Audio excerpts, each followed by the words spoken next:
नमस्कार, स्वागत है आप लोग के अपने चैनल स्टडी विद के सर पे। तो आज के इस वीडियो में हम लोग देखने वाले हैं कक्षा 10 सामाजिक विज्ञान का जो इतिहास का दूसरा चैप्टर है हम लोग का भारत में राष्ट्रवाद।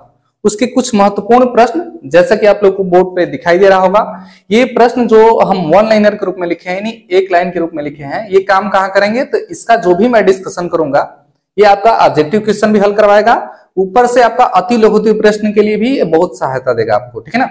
तो वीडियो को लास्ट तक देखिए और यदि आपको वीडियो पसंद आता है तो प्लीज वीडियो को लाइक करिएगा, चैनल पर नए हैं तो सब्सक्राइब कर लीजिएगा और कमेंट करके जरूर बताइएगा। जो भी मैं इसमें से क्वेश्चन आपसे पूछूंगा उस क्वेश्चन का जो उत्तर है आप जरूर जवाब दीजिएगा, ठीक है ना। आइए तो बिना किसी देरी के हम लोग शुरू करते हैं इस वीडियो को। तो पहला प्रश्न आप लोग को दिखाई दे रहा है। पहला प्रश्न है कि महात्मा गांधी अफ्रीका से वापस कब आए थे। याद रखिए, देखिए महात्मा गांधी अफ्रीका सन 1893 ईस्वी में गए थे और आप लोग को मालूम है कि सन 1893 ईस्वी में ये क्यों गए थे। तो 1893 ईस्वी में ये गए थे, एक गुजरात के व्यापारी था जिसका नाम था दादा अब्दुल्ला, तो उसी का मुकदमा लड़ने के लिए 1893 ईस्वी में ये अफ्रीका गए थे।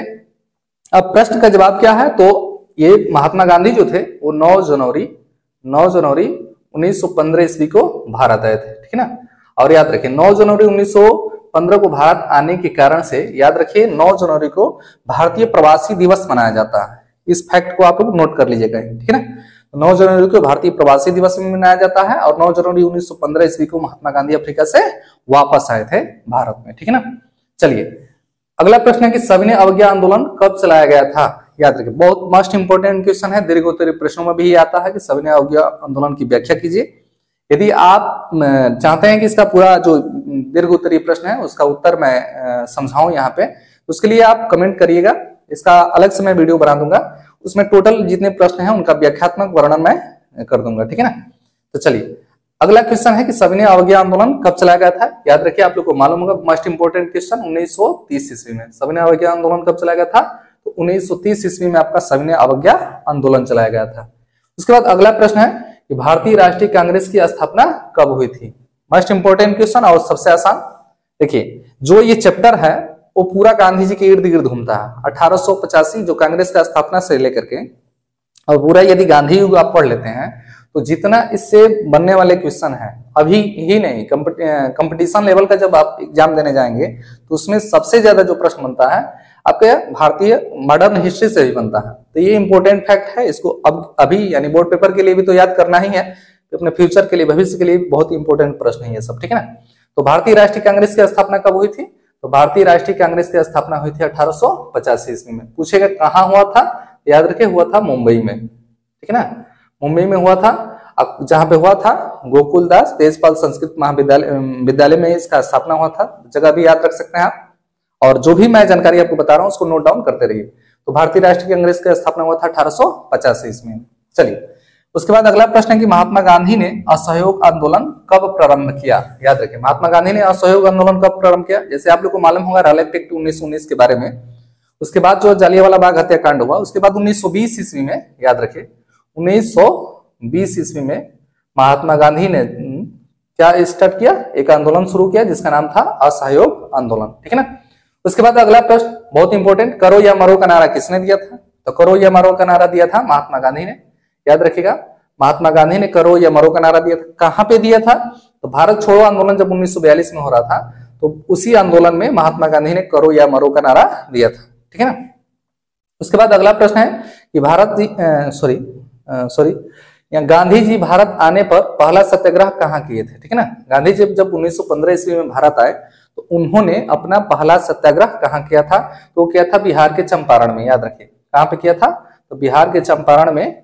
चंपारण एक जिला है बिहार का, तो बिहार के चंपारण जिले में गांधी जी ने अपना पहला सत्याग्रह किया। अगर जब प्रश्न ये बनता है कि गांधी जी अपने जीवन का पहला सत्याग्रह कहाँ किए थे, तो किए थे आपका अफ्रीका में। याद रखिए गांधी जी द्वारा चलाया गया जो पहला सत्याग्रह था वो था अफ्रीका में, लेकिन भारत आने के बाद जो गांधी जी का पहला सत्याग्रह है वो चंपारण में हुआ था, नील की खेती के विरोध में। आप लोग को मालूम होगा, इसका व्याख्या अगर पढ़े होंगे तो अगर आप कमेंट करते हैं तो मैं इसकी पूरी व्याख्या करा सकता हूँ। चलिए उसके बाद कह रहा है कि गांधी जी के राजनीतिक गुरु कौन थे। तो गांधी जी के राजनीतिक गुरु थे गोपाल कृष्ण गोखले। याद रखें गांधी जी के जो राजनीतिक गुरु थे वो थे आपके गोपाल कृष्ण गोखले, ठीक है ना। उसके बाद प्रतिवर्ष विश्व अहिंसा दिवस कब मनाया जाता है। तो देखिए पूरा विश्व अहिंसा दिवस, राष्ट्रीय अहिंसा दिवस की बात नहीं कर रहा, ये अंतरराष्ट्रीय अहिंसा दिवस मनाया जाता है गांधी जी के जन्म दिवस जो होता है 2 अक्टूबर। आप लोग को मालूम है गांधी जी का जो जन्म हुआ था 2 अक्टूबर 1869 ईस्वी को हुआ था। तो प्रतिवर्ष अहिंसा दिवस मनाया जाता है आपको ये 2 अक्टूबर को, ठीक है ना। उसके बाद लास्ट प्रश्न है हम लोग का, और ऐसा नहीं है, अभी इसमें और भी क्वेश्चन है, अभी जो जितना हम लिखे हैं इसमें लास्ट क्वेश्चन है। हिंदू स्वराज के लेखक कौन थे? तो याद रखें हिंदू स्वराज के भी लेखक कौन थे? महात्मा गांधी। हिंदू स्वराज के लेखक या सत्य के साथ मेरा सूद जो है, इसके भी लेखक जो है महात्मा गांधी थे, ठीक है ना। इसके बाद अगला क्वेश्चन, आइए चलते हैं। आप लोग को मालूम है कि गांधी जी को महात्मा के नाम से किसने संबोधित किया? तो ये संबोधित किए रविन्द्रनाथ टैगोर। याद रखिए रविन्द्रनाथ टैगोर वे व्यक्ति हैं जिन्होंने हमारा जो राष्ट्रगान है जनगण मन, इसकी रचना किया है। जनगण मन की रचना किसने किया था? रविन्द्रनाथ टैगोर ने, ठीक है ना।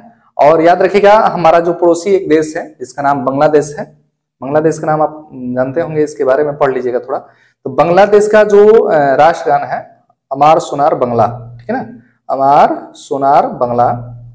तो बांग्लादेश के राष्ट्रगान के भी रचयिता ये रविन्द्रनाथ टैगोर ही है। इसको आप लोग याद रखिएगा इंपॉर्टेंट फैक्ट में। उसके बाद राष्ट्रगीत हम लोग का जो है वंदे मातरम। वंदे मातरम गीत के लेखक कौन है? तो याद रखिए बंकिम चंद्र चटर्जी। याद रखिए राष्ट्रगीत गीत जो वंदे मातरम है तो उसके लेखक कौन है? बंकिम चंद्र चटर्जी। उसके बाद है कि गांधी इरविन समझौता कब हुआ? याद रखिए गांधी इरविन समझौता जो है कब हुआ? याद रखिए बहुत इंपॉर्टेंट क्वेश्चन है बहुविकल्पी के दृष्टिकोण से। तो जो गांधी इरविन समझौता हुआ था वो हुआ था आपका 5 मार्च 1931 ईस्वी को। याद रखिए गांधी इरविन समझौता कब हुआ था? तो हुआ था 5 मार्च 1931 ईस्वी को। 11 सूत्रीय मांग रखे थे गांधी जी अंग्रेजी सरकार के सामने, ठीक है ना।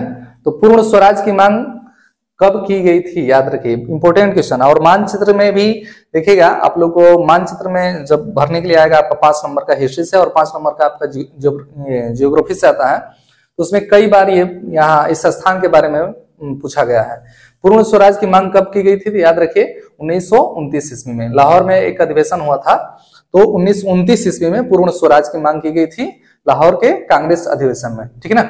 उसके बाद है जालियांवाला बाग हत्याकांड कब हुआ था? तो याद रखिए 13 अप्रैल 1919 ईस्वी को। 13 अप्रैल 1919 ईस्वी को जालियांवाला बाग हत्याकांड हुआ था।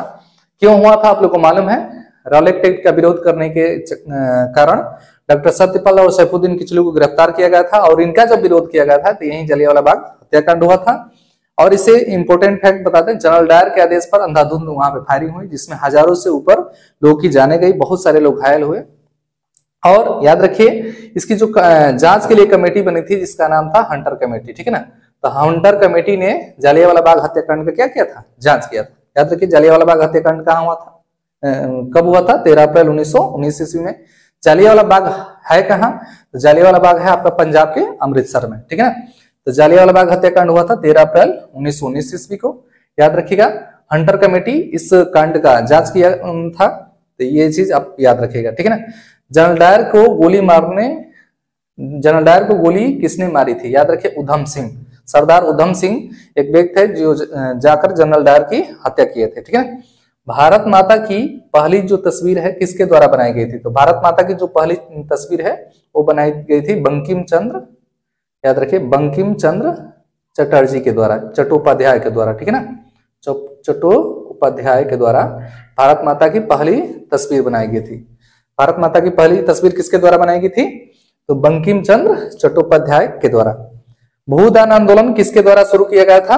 तो याद रखिए आचार्य विनोबा भावे के द्वारा भूदान आंदोलन शुरू किया गया था। विनोबा भावे, ठीक है ना।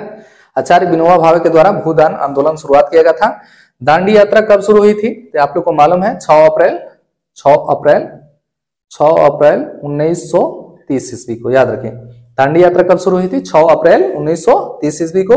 और पूना पैक्ट कब हुआ था? तो याद रखिए पूना पैक्ट हुआ था आपका महात्मा गांधी और भीमराव अम्बेडकर के बीच में, पुणे की यरवदा जेल में हुआ था सितंबर 1932 ईस्वी में। याद रखें सितंबर 1932 ईस्वी में आपका पूना पैक्ट हुआ था महात्मा गांधी और भीमराव अम्बेडकर के बीच में।